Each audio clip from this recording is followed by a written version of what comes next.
Hello everyone, and welcome to our Tuesday evening lesson here on our YouTube channel. If you're new to the channel, you'll be able to find 3 semesters of beginners for Kabbalah. And if you're interested in the wisdom of Kabbalah, you can always go to Kabbalah.info and join like-minded people at the KAB EU Academy. If you're already following us on this YouTube channel, we're getting ready for the February Congress together with selected excerpts, and we will continue to prepare ourselves. Okay, so we're going to continue where we left off, and this is item number 6. It's from Maor VaShemesh, portion Ekev. It is known that in every 10 there's divinity, and this is a complete level. In a complete level, there are head, hands, legs, and heels. It follows that when every person regards himself as nothing in society, then he regards himself as a heel compared to the society, while they are the head, the body, and the higher organs. When each one thinks of himself in this way, they make the gates of abundance and every lushness in the world open up to them. And the most important is that righteous who can best grasp a discernment that is more null than all of them. Through him, all the abundance flows. Or as usual, let's take a few things here from our sources and see how we can use them for our inner works. I'm going to repeat the whole thing again. We'll go sentence by sentence. And if you have any questions, as usual, shoot them through. We'll try to figure them out from the text as we go along. Once again, item number 6. It is known that in every 10 there's divinity, and this is a complete level. And in a complete level, there are head, hands, legs, and heels. It follows that when every person regards himself as nothing in society, then he regards himself as a heel compared to the society, while they are the head, the body, and the higher organs. Whereas we learn in the wisdom of Kabbalah, on many occasions, Rabash is always telling us about how to nullify ourselves, how to nullify our egoism, so we can actually raise the importance of others. And this is exactly how you can raise yourself in spirituality, because, excuse me, what really brings us down is when we elevate ourselves above everybody else. And our egoism is the main cause. Well, it's probably actually it is the only cause for all the evil and the bad things in life. So the only thing we really need to fix in our nature is the use of our nature with an egoistic intention, with an egoistic drive. And this is the whole reason for all the wars, the conflicts, everything that's bad in our lives. So if a person can really reduce himself in front of the society, the friends, and everyone else, then he can make out of himself what's called a heel. And Ekev means heel in Hebrew, and Yaakov is Jacob, and his name actually comes from the word Ekev. So Jacob, Yaakov, was able to elevate himself spiritually exactly when he really minimized himself, really nullified himself, brought himself all the way down, and nullified himself. And when you're in that state, you're pretty much at the lowest state. And from there on, you can only rise, but you can rise properly. Why? Because you've reduced all your egoism. Now, on top of your egoism, you can start to build a spiritual dimension, a spiritual perspective on life. All right. When each one thinks of himself in this way, they make the gates of abundance and every lushness in the world open to them.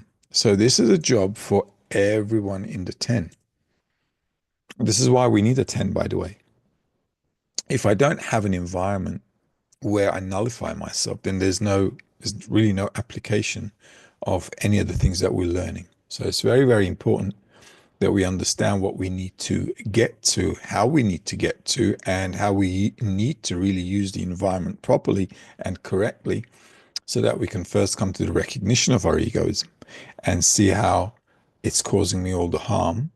And then accordingly, I can now begin to play around with this notion of, well, how am I going to kind of go above my egoism and kind of like, press it down, not coercefully, not by coercion, but rather by an understanding that I need to come to. Right. So this is why the revelation of evil is very, very important as we move and work in the 10, as we move forward.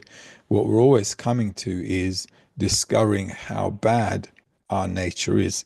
Also, we can see that in others as well. Remember, in the wisdom of Kabbalah, the perception of reality is always inside a person. So even if I see an evil in somebody else, I must immediately relate it to myself, because if I perceive reality as evil, as bad, with all the chaos around us and amongst the friends as well when we're working together, I immediately need to think that one who faults with his own eyes. So I must convert that bad into good. How? First of all, I need to see the evil. Then, through the work, I can decide not to use it. So this is why it's very important for us to work together in order to come to this recognition of evil, which is caused by our egoism. Now, when we study spirituality, a lot of people think, we study spirituality and then we're going to get some wings and start flying up into the clouds and so on. But, the wisdom of Kabbalah is a science, so we don't have any of that airy-fairy business. What we have to do is really see what our nature is comprised of. Okay. And that becomes an understanding. Once you get to an understanding, then you can work with it. But without seeing a problem, without really understanding the problem, we can't really diagnose ourselves properly. And if we don't have a proper diagnosis, then we definitely are not going to have a proper treatment, are we? Right? So this is really important to figure out, that once we begin to make ourselves zero, then a new reality begins to open. So until we nullify all our egoism, it's a bit of an up and down motion, which we need to get used to. All right, so it's a bit of a joyride. But afterwards, what he says here is pretty much true. When each one thinks of himself in this way, so everybody lowers their self-love and everybody is just working for the love of others, they make the gates of abundance and every lushness in the world open up to them. So this now opens up to us all the goodness, because once we really nullify our egoism, then the only thing that can happen on top of that is a good thing. Okay. And that's how you can get all the goodness in the world, the abundance in the world. So basically, we're reducing our evil by the work. And the most important is that righteous who can best grasp a discernment that is more null than all of them, through him all the abundance flows. So whoever really steps on their own egoism and raises themselves above their egoism will now begin to feel more free, more abundant, and more able to do things for others. And that action of doing things for others above our egoism, above our self-benefit, is the whole trick. Okay, and that is the whole new perception of reality that we really, as humanity, basically, as you can see, the whole world is burning, is where we need to get to. All right, so you guys let me know if there are any questions. In the interim, though, I will just flow with these items, all right? So excerpt number 7, this is also from Rabbi concerning the love of friends. We must remember that the society was established on the basis of love of others. So each member would receive from the group the love of others and hatred of himself. And seeing that his friend is straining to annul his self and to love others, would cause everyone to be integrated in their friend's intentions. Thus, if the society is made of 10 members, for example, each will have 10 forces practicing self-annulment, hatred of self, and love of others. Okay, as usual, we'll go over it again. We must remember that the society was established on the basis of love of others. Now, this is the only reason a Kabbalistic group, if it's an authentic Kabbalistic group, right? If it's a Kabbalistic group that really wants to come to the purpose of life, and not running out there trying to sell you red strings or holy water. Okay, none of that business. An authentic Kabbalistic group is a group that wants to come to the purpose of life, which is to reach adhesion with the Creator. In order to reach adhesion with the Creator, I must first break away from the shackles that are restricting me from connecting with the people right in front of me. Because if I can't connect with what I see, I sure as hell cannot connect with what I can't feel and see. All right, so this is really important for us to understand that there is no other goal for us except the love of others. So each member would receive from the group the love of others and hatred of himself. Now, this is really important, and it's a really nice, clean understanding we need to get to. I need to demonstrate, I need to behave, I need to do, think, intend, desire. Everything I do, the whole of me, must be intended towards the love of others. Right? With everything, my desires, my thoughts, intentions, and actions. So I need to kind of put myself in that direction. And once I'm going in that direction, when we're all displaying to each other that we want to come to the love of the friends, then we're going to get to the hatred of ourselves, right? Everyone will get to the hatred of himself. What does that mean? It means I will begin to hate my egoism. Why? Because the more I try to display love of others, the more I think about them, the more I intend towards them, I'm going to get irritated. All right? My nature is going to say, listen, this is just not on. Okay? And then I'm going to begin to realize that the only thing that's stopping me from loving others is my egoism. So I have to come. If I want to be free from my egoism, how am I going to be free from my egoism? I have to hate it so I can run away from it. Okay?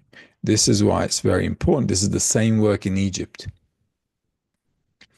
They're all trying to love each other. Remember, Joseph brings all his brothers down into Egypt. It's in the story. They all sit down, they have a great meal, everybody's connected, bonded, right? And they say, okay, we're going to now continue with the love of friends. And this is how they work. That's the work in Egypt. So they're all trying to connect for years. And then they begin to understand that all their work is egoistic and they just can't really connect. This now creates a new state, which is the Pharaoh. Right? So they understand that everything they do is for their desire to receive pleasure for themselves. And they understand they're the Pharaoh's slaves. They just can't get rid of this egoism. So they begin to hate the Pharaoh. Right? And this is how we need to work. We need to invest in the love of others so that we can understand that the Pharaoh inside of us doesn't want to love others. It just wants to love itself. And I'm happy to use everybody else for my personal benefit. That is how the Pharaoh works. And then we will want to run away from it, but we won't want to run away from it unless we come to hate it.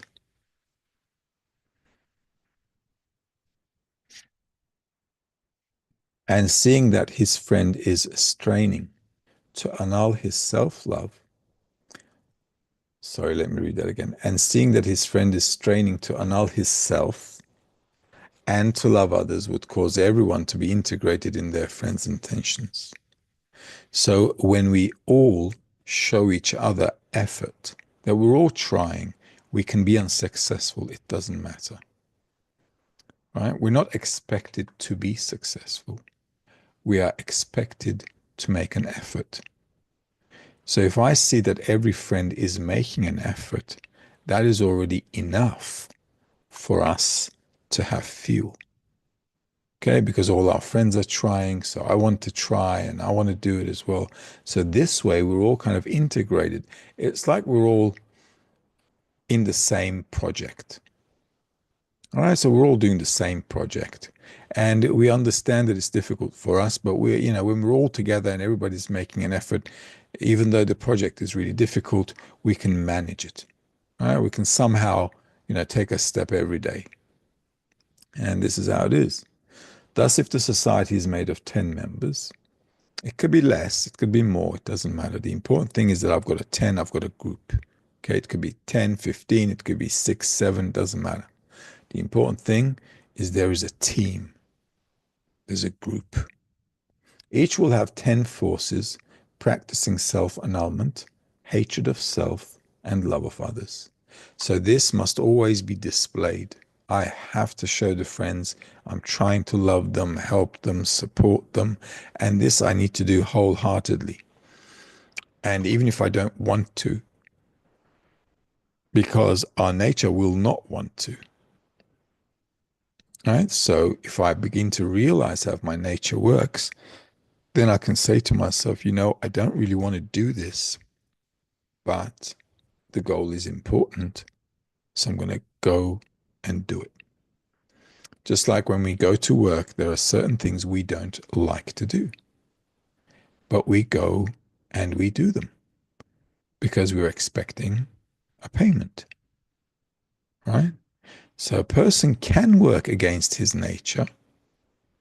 A person can work against what he wants to do if it's worthwhile for him. So we have to make the goal in our minds worthwhile. Okay, so it has to be important for us. All right. I think we've got a question. Elif is asking, can it be called unity with friends when one sees benefit for oneself from uniting with friends, or is this also egoism in hidden form? Ingrid's asking. Sorry, this is Ingrid's question. Let me read it again. Can it be called unity with friends when one sees benefit for oneself from uniting with friends, or is this also egoism in hidden form? It is egoism, but that's not a problem now. Okay, this is okay. So I egoistically want to connect with the friends. It's not a problem because our nature is egoism. Okay, so we have to start in like the Kabbalists are saying, right? We have to start with lolishma. We have to start in a situation where we want to do this for self-benefit. We can't just jump into bestowal. So it has to be like a process. So this is how it should be, and that's all good. There's nothing wrong here. Right? A person should want to be with the friends, even egoistically, connect with them, unite with them, want to achieve a goal with them. That's fine. It's all good. Right? As we work more and more, then we should get these inner discernments that we're reading about, which is also good. Right? It's at the end of the day, it's all good. Okay, so whatever we're going through, at the end of the day, it's all good. It's just a matter of putting things in the right perspective. Okay, so if I understand I am egoistic and I'm doing this egoistically, that's also an understanding. That's also an understanding. It's a profit for us. So definitely. All right. So no need to feel bad. This is exactly how it should be. Excerpt number 8. This is from Bala Sulam. One must not exclude oneself from the public and ask for oneself, not even to bring contentment to one's maker. One who departs from the public to ask specifically for one's own soul does not build. On the contrary, he inflicts ruin upon his soul. As it is written, all who is proud, for there cannot be one who retires from the public unless with an attire of pride. Woe unto him, for he inflicts ruin on his soul. Thus everyone must gather with all of his strength into the whole of Israel, with every plea to the Creator in the prayer and in the work, and include himself in the root of all of Israel. All right, let's read that again. One must not exclude oneself from the public and ask for oneself, not even to bring contentment to one's maker. Okay, now this is really egoistic. You see that often. People go and always pray for themselves, right? You see this in religions a lot. They're always praying for themselves. I want this, I want that, I want this for the kids, I want this for and I want this for this life, I want that for that life, and blah, blah, blah. All right. In spirituality, if you think about yourself, that's it. You're like committing suicide. Right? It's a no-no. Right? So we need to understand why that's the situation. One who departs from the public to ask specifically for one's own soul does not build. On the contrary, he inflicts ruin upon his soul, as it's written, all who is proud, for there cannot be one who retires from the public unless with an attire of pride. So whoever prays for themselves, that is like, I am above everybody else. And me and the Creator have a personal deal. Well, nobody has a personal deal with nobody, because we're all in one pot and we're all cooking together. So the Creator relates to the whole of reality as one vessel, one pot. So we're like a bunch of lentils in lentil soup. And everybody's in the same pot cooking. Right? So there's no way that we can discern ourselves from the whole pot or from the others. Okay, and that is specifically bad. Specifically, that is a problem for a person. When he or she thinks that they're above others and they want things for themselves, and when they start to forget about others, this is completely the opposite of the nature of the Creator. And that is why it's a problem. Okay, because what is a problem? A problem is not being equal to the attributes of the Creator. That's the problem. And this is how we're living here, right? So if I'm living egoistically here and I understand I'm born, I've got a day, and then I'm going to end up dead. That's the procedure, right? So if I choose to continuously want also spirituality for myself, well, I'm not living in a different way, am I? I'm still living the same way. Before I was running around in corporeality, wanting to fill myself with corporeal pleasures. Now with the same attitude, the same approach to life, I want to fulfill myself spiritually. In spirituality, there's no difference in my attitude. That's why there's no way forward there. All right. Woe unto him, for he inflicts ruin on his soul.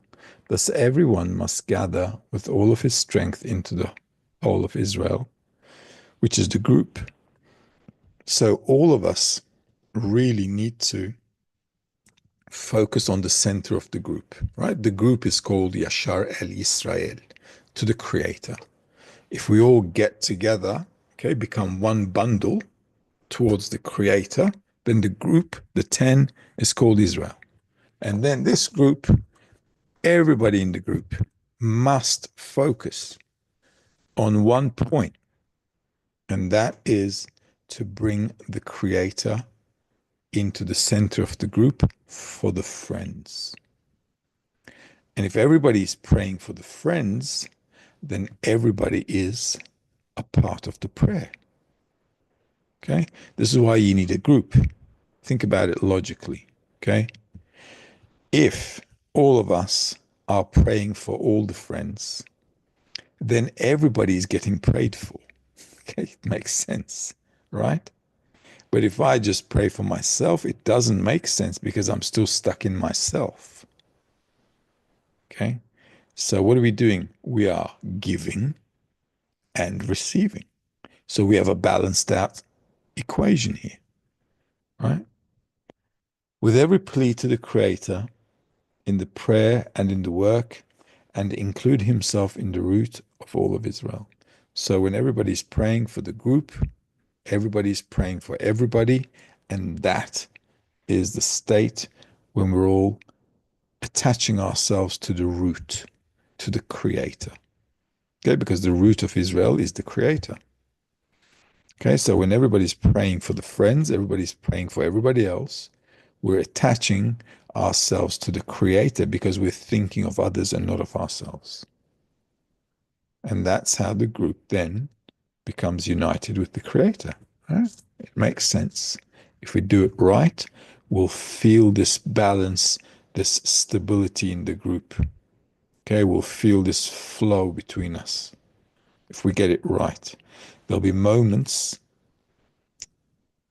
when you do get it right, and you'll have a special feeling momentarily of what you've just done. Okay, it's like getting a little kiss, and then you remember it afterwards. Okay, but that's it, just a little peck, right? Nothing heavy. And then that feeling will disappear. But because you got a kiss, you remember it. Ah, it was a nice moment, blah, blah, blah. And then that nice moment now becomes a reshimo. Then I can go back to it because now I've got a discernment about it. Now I can sharpen up my work. Once I have that discernment, I'll have a fall. Okay, I'll have a fall. So it just becomes a memory. And the reason I must have a fall is so I don't get stuck in it. Because if I feel good, I won't want to leave it. So then I have to have a fall, right? And then we'll have the ups and downs. Okay, so every up move must bring me down, so I'm not stuck in that sensation. Then we'll be like in a swamp. We'll never get out. Right? It's very important for us to understand that we've got these ups and downs and ups and downs. So sometimes we feel good and then we have a big fall. We feel really bad. What's going on? It's all darkness. Oh my God, what we're going to do? Blah, blah, blah, right? And then I have to then renew the work. So the descent becomes more important because it allows me to refresh myself. Okay, so I had a version 1 of me. Then we had a decline. Now, in order to get to version 1.1, I've got to have another ascension, right? Then that 1.1 now becomes a new degree. So I've got to fall again, right? Then I've got to go to version 1.2 and so on and so on. But all of that is necessary because that is what sharpens a person's recognition of evil and how he's now supposed to turn to the Creator in a sharper, in a different, in a more directed way. This is why a descent is much more valuable than an ascent. Okay? So if you learn to work in darkness, that's it. You're like on top of your game. Okay? If you can work without the pleasure in darkness, but in full awareness, you're on top of your game. Okay? And that way you won't be complaining like little kids all the time. What's happening to me? What am I going to get? What now? Da, da, da, da, da. You won't. You'll just understand that this is the rule of the game. You play by the rules, you go forward.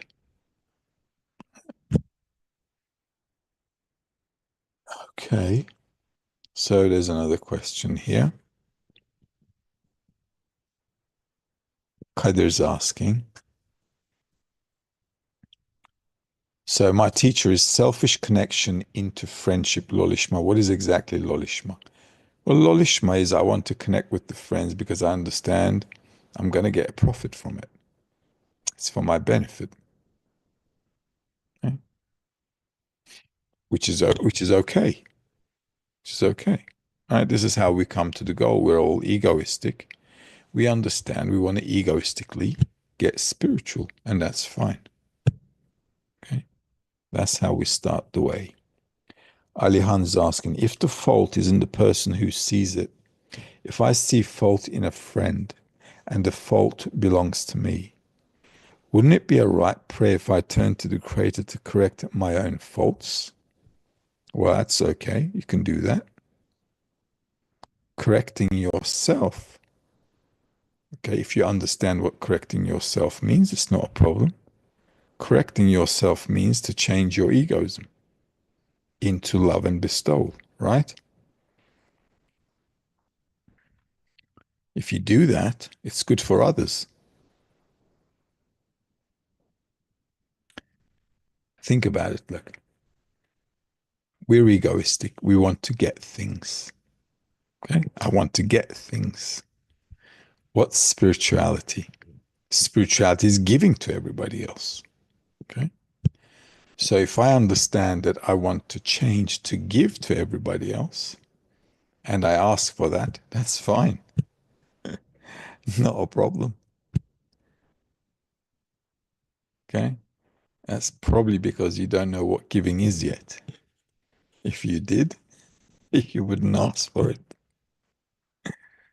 All right. Otherwise, if I pray for others, I will be going through their faults. How will I get out of this seemingly contradictory situation? If you see fault in the friends, and if you're asking the Creator to correct all our friends, to correct everybody in the group, okay, then you're asking for the friends. This is exactly why you should ask for the friends. You see a fault in the friends. You want them to be fixed so that you can see them correctly. It's not a contradiction. Think about it. Okay? Think about it. You'll see that it's not a contradiction at all. At the end of the day, trying to see your friend in a good way is the same thing as asking for his correction. It's asking for his benefit. Murat is asking, the secret of my worldly success is my ego. Actually, I'm here because I have a high ego, because I'm not satisfied with worldly pleasure and death is uncertainty for me. How can I keep my ego balanced and limited? Well, you can't. Ego is a wild animal. So we have to understand this wild animal. This is why we have to study it. We have to see it. We have to do this inner work all the time. How it's behaving. What is it doing? How does it think? How does it respond? How does it react? What is its intention? Why is it doing the things that it's doing? All these things I've got to get into. And then I begin to understand by observing myself. I begin to understand there is me and there is somebody else that is ruling me. Then you'll see there are two forces in you. One who's whipping you all the time to run around to get what you want, and the other one who's getting beaten all the time trying to satisfy the other guy. Then you'll have a Pharaoh and a Moshe in you, and they won't get along well at all. So we'll have to invite the big guy upstairs to bring in the heavy guns. That's how it is. Okay? We can't control the ego. This is why we have to see that it's controlling me all the time. And I'm like this prisoner inside this body. Right? It's like a cage, and I'm stuck in there with this guy and as a bad roommate. This is why we have to understand the two forces in us. One, the dot in the heart. This is why without the dot in the heart, it's useless. Because the dot in the heart is another perspective of seeing things. So if I don't have a dot in the heart, I don't have this bestowal perspective. I don't have an observation point outside of the ego. But if I have a dot in the heart, I go, wait a minute, that's a bad guy. Okay? Then now I've got this conversation between two forces. I go, you're making me run around for your selfish things. And you're going, well, what are we going to do about it? Okay, so now you've got an argument. So you're stuck in between two forces, one against the other. This is why it's a tricky job. It's a tricky job. It's a sensitive job. And really, a person needs an acute mind to start to see how two characters inside of him are running his life. And he is like thinking, what is going on? This is why you need a stable mind, good psychology, strong mental state, so you can keep working in between these forces. As we move forward, it becomes really challenging for many people, and that's why they leave. Because you get stuck in between these two forces and you're constantly dealing with one or the other. But the thing is, you don't have to deal with one or the other. You just have to see what's going on, like a movie. Then you begin to understand that you don't control your ego. You don't control your dot in the heart either. You don't have any say in either of them, but you have a say in what you want to prefer. And that becomes a person's prayer. So then he can stick the great creator in to the business. Okay. This is why we cannot kill the ego. Same thing. Moshe can't kill the Pharaoh. It's not possible. Pharaoh can't kill Moshe. Moshe can't kill Pharaoh. Okay, nobody can kill anybody. Everybody's like hating each other, and we're all thinking, what is going on? Okay, so Moshe wants to run away from the Pharaoh, but he can't run away from the Pharaoh. Pharaoh is in him, so the Pharaoh is chasing him. So there's only one thing that can happen, a miracle. Okay, and that is when the creator steps into the game, because a person, that third person in you, now asks for the right thing. So when we're in between these two opposite states, we begin to clarify what we really want. Okay. So the dot in the heart is the creator's side. The Pharaoh is also from the creator. Okay. It's the same thing. This is the backside of the creator. This is the face of the creator. Okay. So I'm in between levels, in between states. And in between those states, I am the observer. And the whole of reality is exactly happening according to how I'm observing things from the filters of my attributes. Then, as we develop, as we study, what we're doing, what do we do? We're learning all these principles. And as we now live things, we can attach it to a principle. Then this allows me to kind of locate myself in between these two forces, because I'm going through the interaction, right? Positive and minus. And I'm like in between the positive and minus. So I'm going through all this stuff.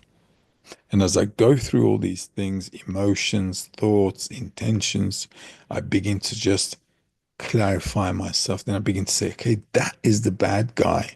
That is the good guy. But if I don't have both of them, I can't understand what's good or bad. So they both have to happen. Okay.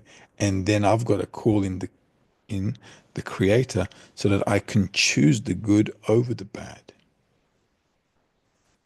This is why a choice is only possible when I get a different force from the outside called the creator. And that's the miracle they're always talking about in books. There's a miracle here, miracle there. There are no miracles in life. The only miracle that can happen is when a person's inner trait changes. He makes something opposite out of himself, and that only the creator can do. Okay.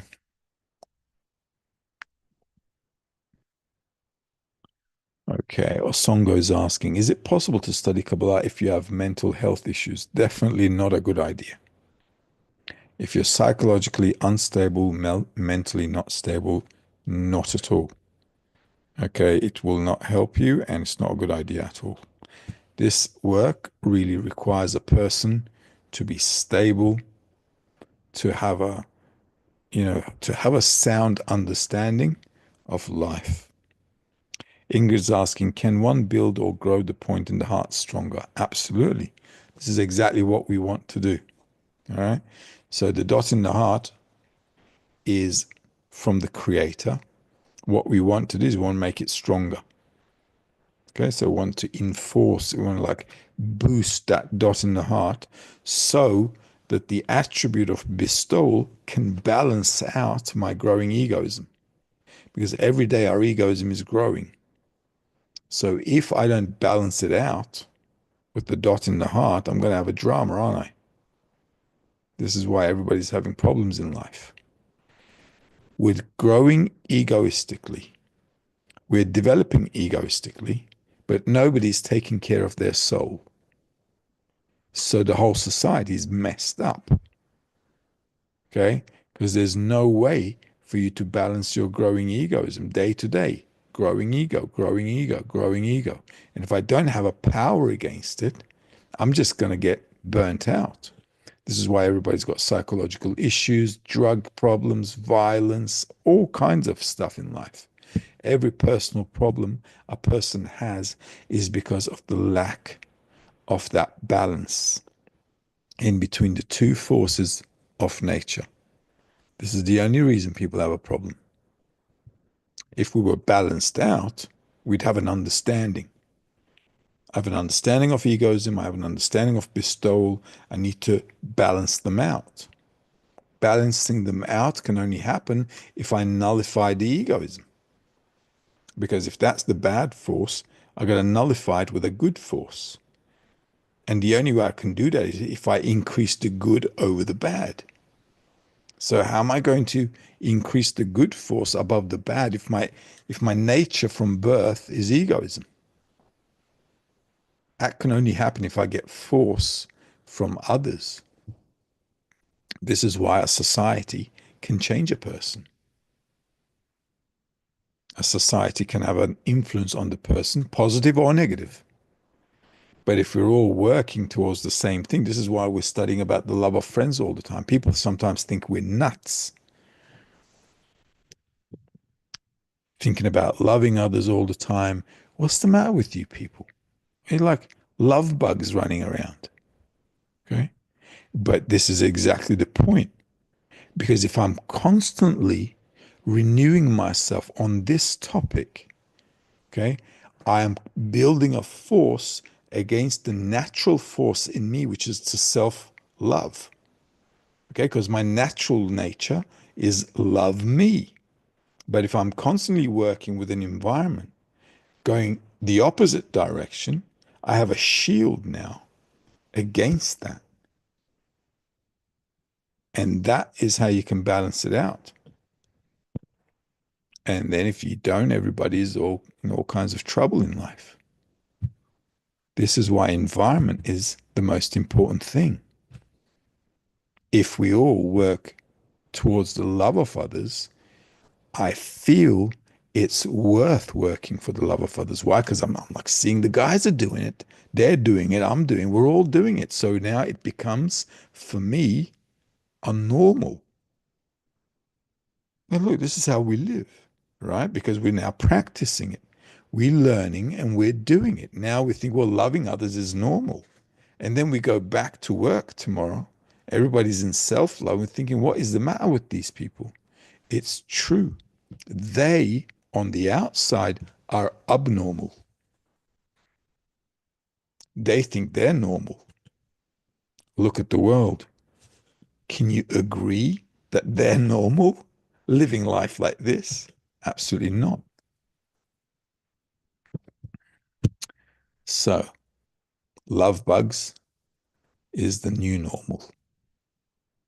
All right. And this is how we need to work on it. We need to build it up. We need to understand that loving others is the normal thing to do. And it's the right thing, the normal thing, and it's the law of nature to care for each other. And if we don't, society will collapse. No doubt about it. No doubt about it. Honor is asking, what should one do to avoid the tendency to run away from the inner work when one begins to be subjected to the acceleration of time? You've got to stick to the lessons. You've got to stick your head in the group because our egoism always wants to run away. Well, you guys think I don't want to run away. I have to run away too because my egoism is growing. Okay, my egoism is telling to me, I have to run. I have to go. We've got things to do. You know, it's New Year. I got things to buy, places to go. And then I'm thinking to myself, wait a minute, come back to your senses. We've got a Tuesday night lesson. We can't go anywhere. We've got to sit and study and work on the love of others. I have to do this. We all have to go against the desire. But if I have a good 10, right, and if we like each other, if everybody's working for the benefit of the friends, we can enjoy being together. Then it doesn't seem so hard.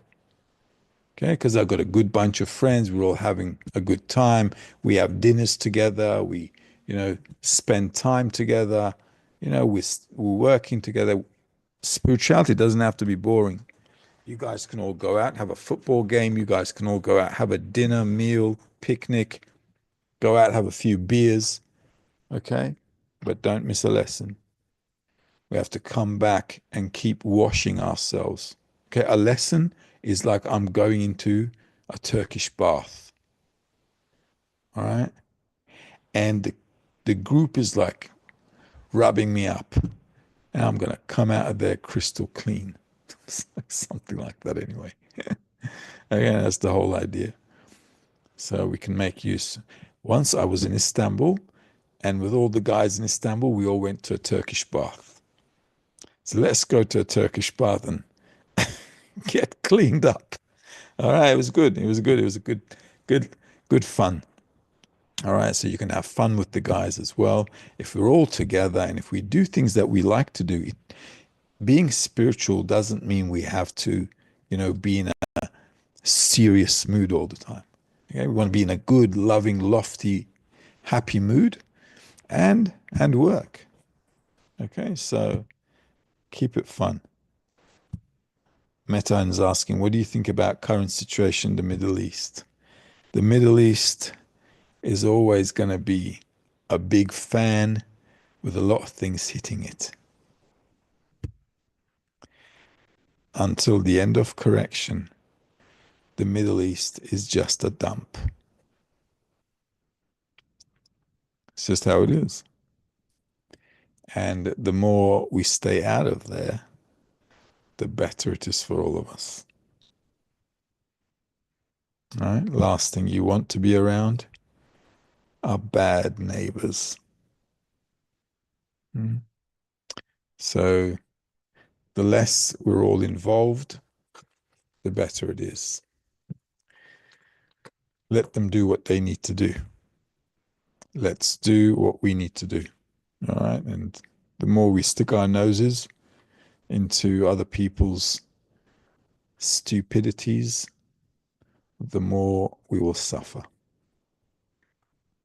All right. In the interim, we have to call it a night. Have a good evening. And hopefully we'll meet up again next week and we'll continue to prepare ourselves for the February Congress. Good night.